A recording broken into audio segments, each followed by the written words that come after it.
पुन्हा एक छोट्याशा लेकीचा जीव गेलाय।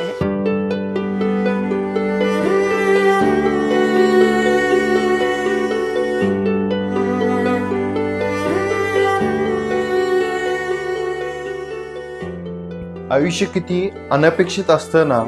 काही महिन्यापूर्वी सनई चौघडे वाजत होते, तिथे आज स्मशान शांतता आहे।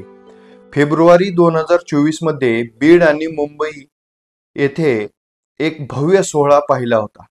पंकजा मुंडे यांचे अत्यंत विश्वासू सहकारी आणि पीए अनंत गर्जे यांचं लग्न होतं। नवरी होती डॉक्टर गौरी पालवे। स्वतः पंकजाताईंनी या लग्नात उपस्थित राहून नवदंपत्याला आशीर्वाद दिले होते। त्यांच्यासाठी हा सोहळा कार्यकर्त्यांचा नाही तर घरच्या सदस्यांचा होता। पण नियतीला काही वेगळेच मान्य होतं। अवघ्या 8 महिन्यात या संसाराचा करुण अंत झाला। डॉक्टर गौरी यांनी जगाचा निरोप घेतला। ही घटना धक्कादायक आहेच, पण त्यानंतर पंकजा मुंडे यांनी जी भूमिका घेतली ती एक जबाबदार नेत्याला आणि एक संवेदनशील महिलेला साजेशी आहे। नेमकं काय घडलं आणि पंकजाताईंनी गौरीला न्याय देण्यासाठी कोणता शब्द दिलाय पाहूया आज मराठवाडा नेतामध्ये सविस्तर। शनिवार 22 नोव्हेंबरची ती संध्याकाळ, ठिकाण मुंबई वरळी। अनंत गर्जे आणि गौरी यांच्या घरात काहीतरी बिनसलं होतं। गौरी ही एक हुशार डॉक्टर, केईएम सारख्या मोठ्या रुग्णालयात ती कार्यरत होती। लोकांचे जीवन वाचवणारी ती देवदूत होती, पण घरातल्या कलहाने तिचा बळी घेतला। मिळालेल्या माहितीनुसार अनंत आणि गौरी यांच्यात गेल्या काही महिन्यापासून खटके उडत होते। गौरीच्या माहेरच्यांनी आरोप केलाय की अनंतचे विवाहबाह्य संबंध होते आणि सासरच्या लोकांनी तिला प्रचंड मानसिक त्रास दिला जात होता। पती, नणंद आणि दीर यांच्या वागण्याला कंटाळून अखेर गौरीने गळफास घेतला। जेव्हा ही बातमी समजली तेव्हा सर्वात मोठा धक्का पंकजा मुंडे यांना बसला। कारण अनंत हा त्यांच्या सावलीसारखा होता, पण आपली व्यक्ती चुकली असेल तर पाठीशी घालायचं नाही हा बाणा पंकजाताईंनी जपला। इकडे गौरीने डोळे मिटले आणि तिकडे पोलीस स्टेशन मध्ये एक वेगळाच संघर्ष सुरू झाला। गौरीचे वडील ज्यांनी आपली लाडकी लेक अनंतच्या पदरात टाकली होती ते पूर्णपणे कोलमडून गेले होते। त्यांनी वरळी पोलीस ठाण्यात एकच हट्ट धरला, गुन्हा दाखल करा तरच मृतदेह ताब्यात घेऊ। त्यांचा संताप रास्त होता। 10 महिन्यात असं काय घडलं की मुलीला जीव द्यावा लागला? पोलिसांनी तत्परता दाखवली। रविवारी अनंत गर्जे, त्यांची बहीण शीतल आणि भाऊ अजय यांच्यावर गुन्हा दाखल झाला। कलम लावली गेली छळाची आणि आत्महत्येस प्रवृत्त करण्याची। पोलीस आता अनंतचा शोध घेत आहेत।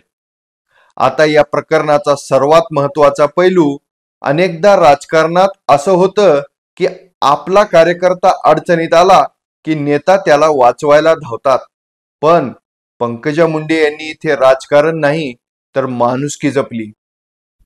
ही घटना कळताच पंकजाताईंनी तीव्र दुःख व्यक्त केले। त्या म्हणाल्या, माझा पीए अनंत गर्जे यांच्या पत्नीने आत्महत्या केली हे अत्यंत दुर्दैवी आहे। माझी अनंतशी जवळीकचे संबंध आहेत, पण म्हणून कायद्यात हस्तक्षेप होणार नाही। त्यांनी तात्काळ पोलिसांना फोन लावले आणि स्पष्ट सूचना दिल्या। त्या म्हणाल्या, तपासात आणि कारवाईत जराही कसूर करू नका, सत्य बाहेर आलंच पाहिजे। इतकेच नाही तर पंकजाताईंनी एक भावूक आव्हान केले। त्या म्हणाल्या, गौरीच्या मृत्यूने मला वैयक्तिक दुःख झाले। मी शब्द देते की गौरीला न्याय मिळवून देण्यासाठी मी स्वतः प्रयत्न करेन। दोषी कोणीही असो, शिक्षा झालीच पाहिजे। पंकजा मुंडेंनी गौरीच्या निधनामुळे बीड मधील नियोजित कार्यक्रम रद्द केले। पीडित कुटुंबाच्या दुःखात त्या पूर्णपणे सहभागी झाल्या। काही लोकांनी या घटनेचा वापर करून पंकजा मुंडेंना लक्ष्य करण्याचा प्रयत्न केला असता, पण खुद्द गौरीच्या वडिलांनीच संभाव्य राजकारणावर पडदा टाकला। रुग्णालयात असताना डोळ्यात पाणी असतानाही गौरीचे वडील माध्यमांसमोर आले। ते स्पष्टपणे म्हणाले, यात पंकजाताईचा काही दोष नाही. त्या आमच्या पाठीशी उभ्या राहिल्या आहेत. त्या आम्हाला कुटुंबासारख्या आहेत. गुन्हेगार फक्त अनंत आणि त्याचे घरचे आहेत. अनंतने जे केले त्याची शिक्षा त्याला मिळावी, पण नेत्याला दोष देऊ नये हे त्यांनी स्पष्ट केलं. अनंतच्या खाजगी आयुष्यात काय चाललंय याची कल्पना साहजिकच पंकजा मुंडे यांना नसणार. अनंत बाहेर कसा वागतो हे पंकजाताईंना माहित होतं, पण घरात तो पत्नी कसा वागतोय याची कल्पना त्यांना नसणार. हेच यातून दिसतं. राज्याचे गृहमंत्री देवेंद्र फडणवीस यांनीही यावर अत्यंत सामंजस्य प्रतिक्रिया दिली आहे. ते म्हणाले, पोलिसांकडून मला अजून संपूर्ण ब्रीफिंग आलेली नाही. एक अधिकृत माहिती आली की यावर मी बोलेन.